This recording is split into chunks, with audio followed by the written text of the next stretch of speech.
एक अधूरी हिंदी कहानी। उस गुफा का रास्ता आज भी उसे याद है, जब वह अपना दूसरा जन्म ले चुका है।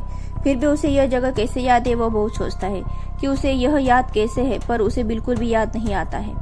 उसे इस जगह के बारे में कैसे पता चला, वह सोचना छोड़ देता है और आगे की ओर बढ़ता है। जैसे ही वह गुफा के अंदर जाता है और देखता है कि गुफा में बहुत अंधेरा है। इस अंधेरे को कम करने के लिए वो रोशनी करता है और रोशनी करने के बाद उसे कुछ दिखाई देने लगता है। और जो उसने देखा वह तो देखता ही रह गया, क्योंकि उसने पहले ऐसा कभी नहीं देखा था। उस आदमी के कुछ दोस्त सामने खड़े थे और वह उसे देख नहीं पा रहे थे। वह आदमी उनको साफ देख पा रहा था, पर वो उसे क्यों नहीं देख पा रहे थे। उसका तो दोबारा जन्म हुआ था।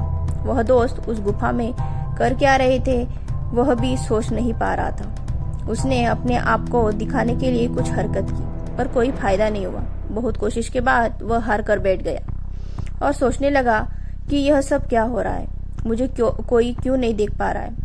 कुछ देर के बाद सभी दोस्त उस गुफा से बाहर की ओर आने लगे और वह आदमी उन्हें देखता ही रह गया। उनके पीछे चलने लगा।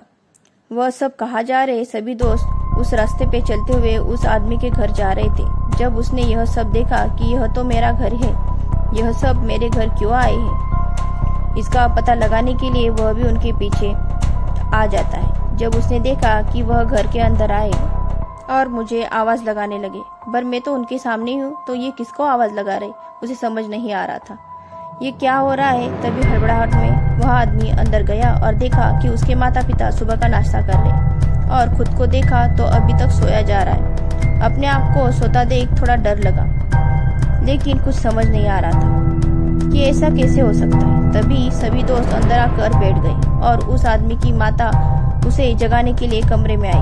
और जैसे ही उन्होंने जगाया तो उस आदमी की आंखें खुल गई और सोचा कि अरे ये तो कोई सपना है। अपनी माता से पूछा कि क्या मेरे दोस्त आए हैं, तो माता ने कहा हाँ, बाहर बैठे हैं। तुम्हें कैसे पता।